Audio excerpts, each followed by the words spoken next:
الحمد لله والصلاة والسلام على رسول الله وأشهد أن لا إله إلا الله وحده لا شريك له وأشهد أن سيدنا محمدا عبده ورسوله اللهم صل وسلم وبارك على سيدنا محمد النبي الأمي وآله وصحبه. أما بعد, my dear brothers and sisters, my dear guests, my dear children, Assalamu alaikum wa rahmatullahi wa barakatuh. May God's peace, mercy and blessings be upon all of you.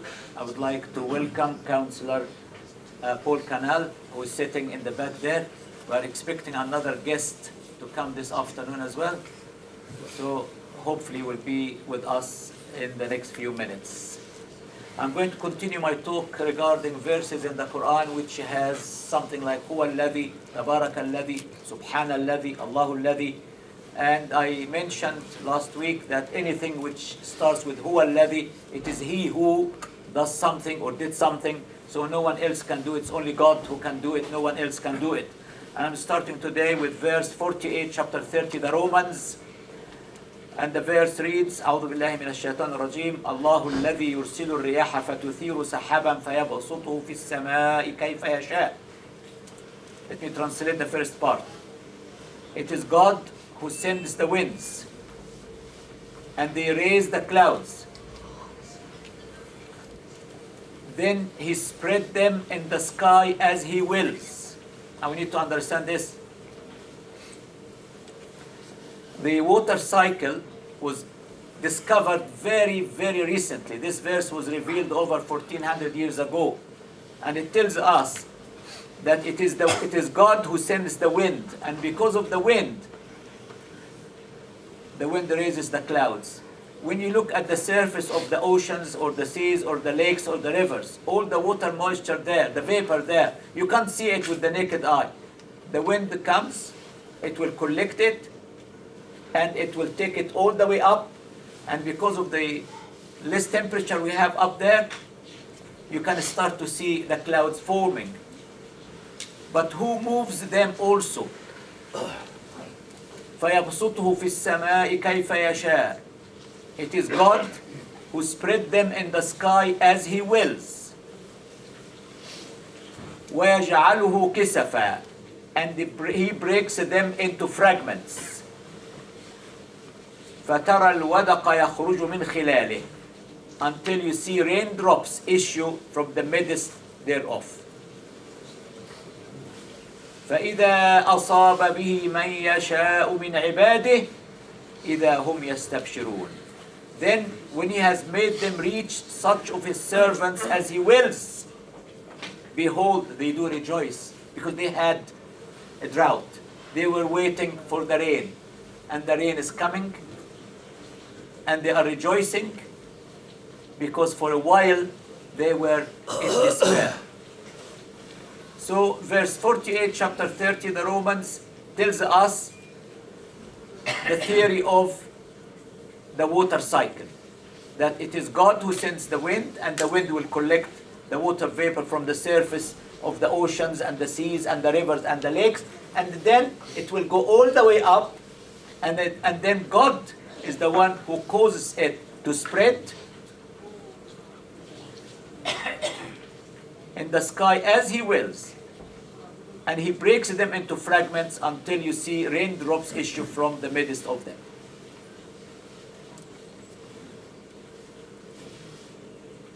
Again, the parable of the winds is presented from another aspect, both physical and spiritual. In the physical world, see their play with the clouds, how they suck up the moisture from terrestrial water, carry it about in dark clouds as needed, and break it up with rain as needed. So God's wonderful grace draws up men's spiritual aspirations from the most unlikely places and suspends them as dark mysteries, according to His holy will and the plan. And when His message reaches the hearts of men, even in the smallest fragments, how its recipients rejoice, even though before it they were in utter despair. Very interesting comparison between the physical world and the spiritual world when we have the guidance of God.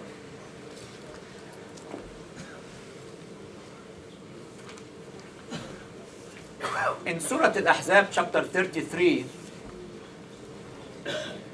you know, we are commanded to send the salutations upon Prophet Muhammad and his family. And we do it on all prophets of God.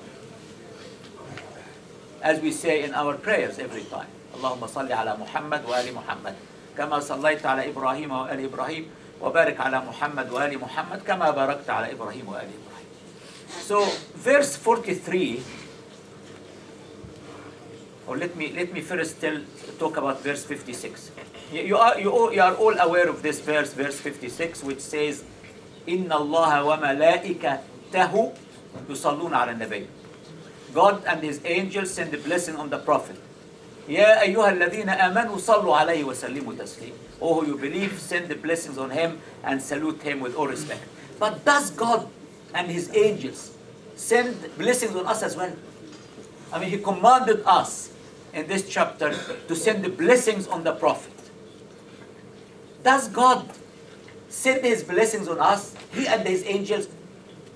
What do you think? Yes? Yes. Where is it in the Quran? Tell me. Okay, I will tell you. It's verse 43, chapter 33. And remember this. هو الذي. It is he who يصلي عليكم وملائكته. It is he who sends blessing on you as do his angels. And what is the purpose of the blessings of God on us? لِيُخْرِجَكُم مِّنَ الظُّلُمَاتِ إِلَى النُّورِ. That he may bring you out from the depths of darkness into light. That's verse 43, chapter 33. So, God and his angels continuously and constantly, they send their blessings on us. Why?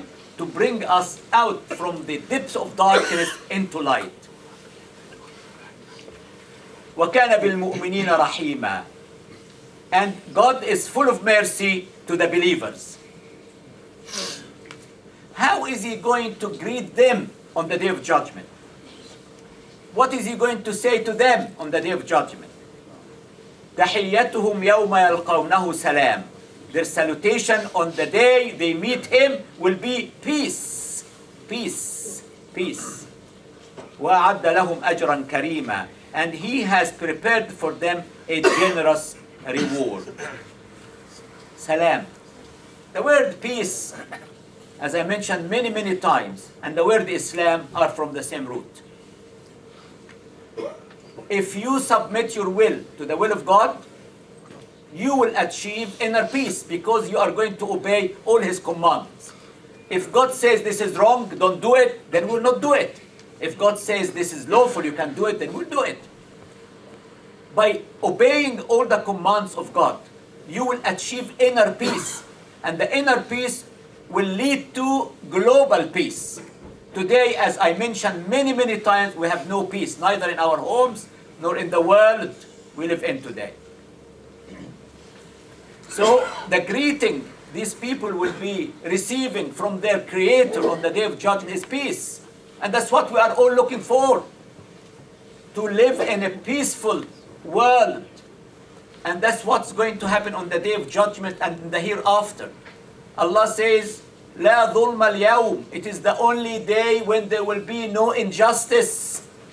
Everyone will be dealt with fairly. Because you have your record there. Everything you do in this life is being recorded.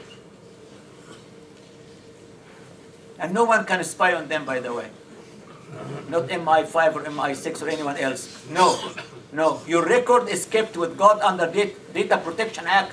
He has his own Data Protection Act. No one can look at your record. No way.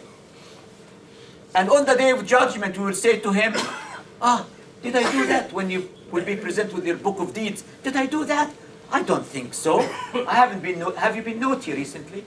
No, you haven't. Okay, alhamdulillah. You forgot. But never mind, I have been. I went for a swim this morning. Yeah. So Allah subhanahu wa ta'ala says, أَحْصَاهُ اللَّهُ وَنَسُوهُ. أَحْصَاهُ اللَّهُ, which means Allah has made a complete, detailed record, and we forgot about it completely. But everything will be there. So, let's work together to achieve peace. And this is very important. So تحيتهم يوم يلقونه سلام وأعد لهم أجرا كريما. Their salutation on the day they meet their Lord will be peace, and He has prepared for them a generous reward.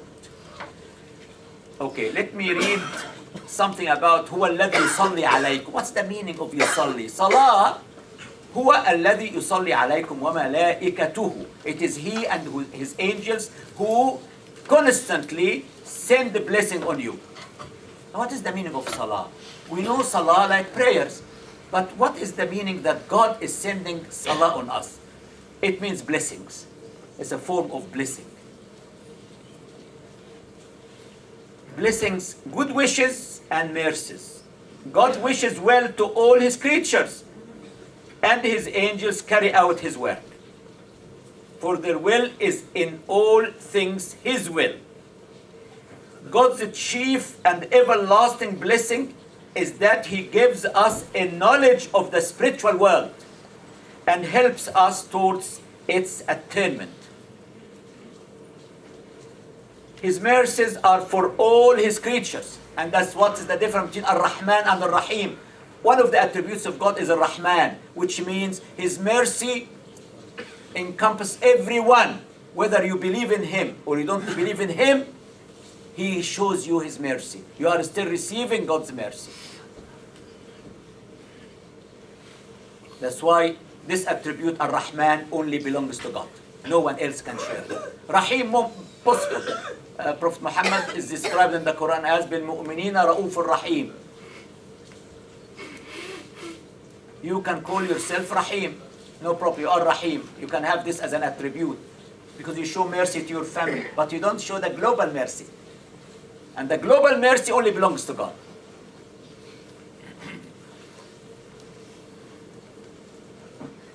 But for those who believe and trust in Him, there are special mercies, as generous reward as in the next verse, which was on the day of judgment, they will be greeted with peace and they will have a generous reward.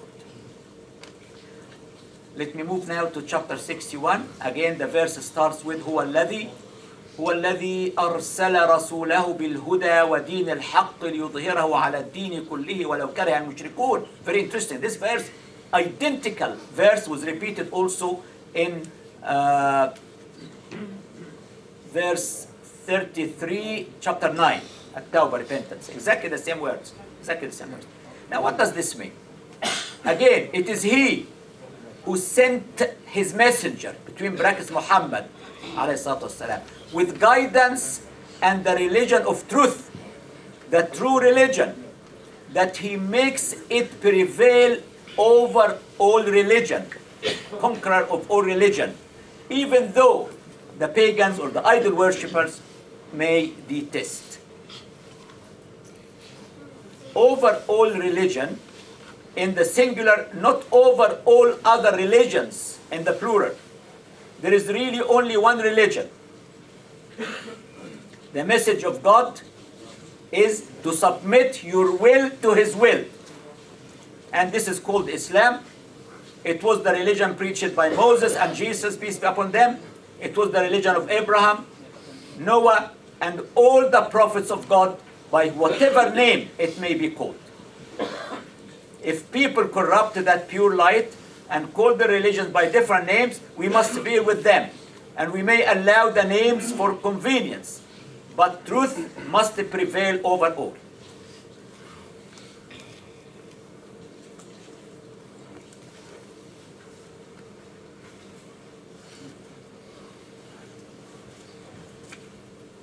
In Surah Ar-Ra'd, chapter 13, verse 2, starts with Allahu Alladhi. It is God who. He did something. What is it? Something major here now. رفع السماوات بغير عمد ترونها. It is Him who raised the heavens with pillars you cannot see. We believe that God created heavens and earth and everything in them. We believe that the heavens, when we talk about the 7 heavens, and all the planets, including the earth, and all the galaxies, and all the stars, were one unit. According to the Quran, chapter 21, verse 30, God confirms the Big Bang Theory, or the Big Bang Theory confirms what God is saying. أولم يرى الذين كفروا أن السماوات والأرض كانتا رتقا ففتقناهما وجعلنا من الماء كل شيء حي أفلا يؤمنون. Don't the unbelievers see that the heavens and the earth were joined together as one unit of creation before we split them asunder? We made from water every living thing. Will they not then believe? So we believe that the heavens and the earth and all the planets and the galaxies were one unit of creation, and then there was an explosion. Out of this, the 7 heavens were created, and God decorated the most inner heaven with lamps, glittery stars. You can see the stars at night decorating the most inner sky or heaven. The dimensions or the distance between each heaven and the next one is beyond our imagination. People are still traveling within the space of the most inner sky or heaven. الله الذي رفع السماوات بغير عمد ترونها. It is God who raised the heavens without any pillars that you can see.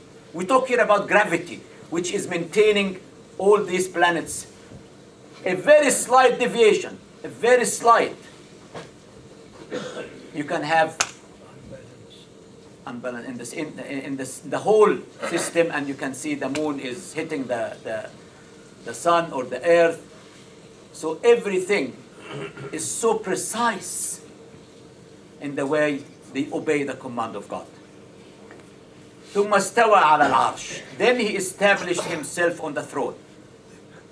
When God created heavens and earth in 6 days, and I mentioned last week that the days of God are not like our days. Our days are only defined by the rotation of the earth around itself. The days of God in one verse is 1,000 years of our time, and in another one 50,000. 50,000 years. So God created heavens and earth in 6 periods, not days like our days. Because once you are outside the space of the earth, day doesn't exist. Can you move forward, please? I'm having a lot of hands pushing your backs like that. Yeah, the wind is coming. The wind is coming. ثم استوى على العرش. Arsh means throne. Stawa means sat. But God doesn't sit. God did not need to rest on the 7th day. There is no such thing as resting as it is in Genesis. No, God does not rest like us. كل يوم هو في شأن. Every day is in a different affair. يسأله من في السماوات والأرض. Everyone in heavens and earth ask him, how can we have a rest? How can he close for one day? Can you imagine when you go on holiday, you come back, you see the emails you have. How can you deal with all the invocations of people, the demands of people, running the affairs of the universe? Who can do that except him? ما قدر الله حق قدره. They never gave the right estimate to God. وسخر الشمس والقمر كل يجري لأجل مسمى. It is him who subjected the sun and the moon. Each one runs its course for a term appointed. A term appointed. It will come to an end according to physics. As God started the creation with the Big Bang, we know the collapse theory, when the whole thing will collapse, as God says. And we know that the solar system is all moving. We don't know where. وَالشَّمْسُ تَجْرِي لِمُسْتَقَرٍ لَهَا in Surah Yasin. وَالشَّمْسُ تَجْرِي. Tajri means runs. And the sun runs to a definite end. Here Allah is saying the moon, the sun and the moon, كُلٌّ يَجْرِي لِأَجَلٍ مُسَمَّى. both. Each one runs its course for a term appointed. يدبر الأمر يفصل الآيات لعلكم بلقاء ربكم توقنون. He regulates all affairs. He explains the signs in detail so that you may believe with certainty in the meeting with your Lord. This is something God is doing, explaining things again and again to convince us that He exists, that He is watching over us, that He and His angels constantly and continuously send their blessings on us, that there will be a day of judgment, day of resurrection. We'll all come back out of our graves to meet our Lord, who will present us with our book of deeds, and depending upon our deeds in this life and His mercy, we may go either this way or that way. And we all seek the mercy of God, because none of us has ever paid back for the bounties and the blessings He has given us. And this must be understood. If you try to pay back for one blessing like the sight, you will only recognize how important this sight is when you lose your sight. I had detachment in my eye a few years ago. I almost lost my sight in the right eye. And I was lucky, alhamdulillah, to go to hospital. They lasered it. Can you imagine? No wealth will replace the sight. Or the kidneys when they stop working. Or the heart. Or the lungs. So we cannot count the favors and the blessings of God.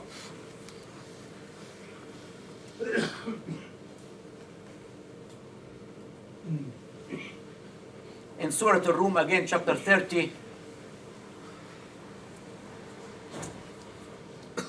Allahu alladhi khalaqakum thumma razaqakum. It is God who has created you. Then He has provided for your sustenance. This is so beautiful, so beautiful. You remember the argument which took place between Prophet Abraham and the king at his time. When Prophet Abraham was challenged by that king, and the king said to him, "Who is your God, Abraham? You are giving us hard time." And Ibrahim ﷺ said, Abraham said, قال ربي الذي يحيي ويميت. My Lord is the one who gives life and causes death. And the king of that time, he said, I do the same like your God. Guards bring these two prisoners. The one who's supposed to be killed, free him, and the one who's supposed to be freed, kill him. You see, Ibrahim, I can do like your God. But people don't realize that when God creates, He provides. Not only for us. He provides for every creature on this earth. He provides for the ant. He provides for the birds. He provides for the whales in the bottom of the ocean. He provides for everybody because He is the creator, Al-Khaliq, Al-Khallaq, the one who repeats the creation again and again. He doesn't just create and forget. Like us, we get married, we have children, and what we do, we run away from our responsibilities. My goodness, but this is your son, your daughter. No. I had enough of the wife. I had enough of the mother. No. What do you mean, no? Why did you get married? Why you have children? You can't run away from your responsibilities. You have to feed them. You have to go and work hard to feed them. So, Allahu alladhi khalaqakum thumma razaqakum. It is God who has created you. Further, He has provided for your sustenance. Thumma yumitukum. And it is Him who is going to cause you to die. No one else. Even if someone commits suicide. It is destined. It's written. ثُمَّ يُحْيِيكُمْ. Then He will give you life again. Very interesting. It is Him who created you, provided sustenance for you. He's going to cause you to die, and then He's going to bring you back to life again. So, very short time. None of us had any choice before coming to this life And none of us knows when or how or where he's going to die. And none of us can stop the aging process from happening. So what should we do? Submit. Submit your will to the will of God. How? Obey all his commandments. Just as simple as that. If God says lower your gaze, lower your gaze. If God says don't lie, don't lie. If God says be nice to your neighbors, be nice to your neighbors. How can I be nice to my neighbors? I park my car properly when I come. I share cars. I walk. I use the bike stand. I use public transport. Because God commands us in the Quran to be nice to our neighbors, irrespective of their religion or color or creed. They have rights. Prophet Muhammad, peace be upon him, said, because of the amount of instructions I received from Archangel Gabriel regarding the neighbors, I thought they will inherit as well. The right of inheritance. Can you imagine? The neighbor has rights, and we have to respect these rights. I'm going to stop here. Counselor, would you like to come and just give a few words, please? Talk. You are more than welcome. Please.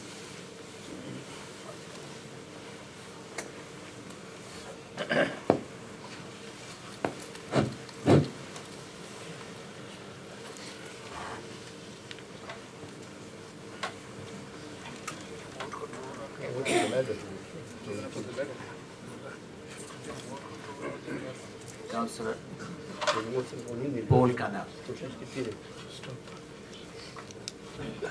It's all right. Good to see you.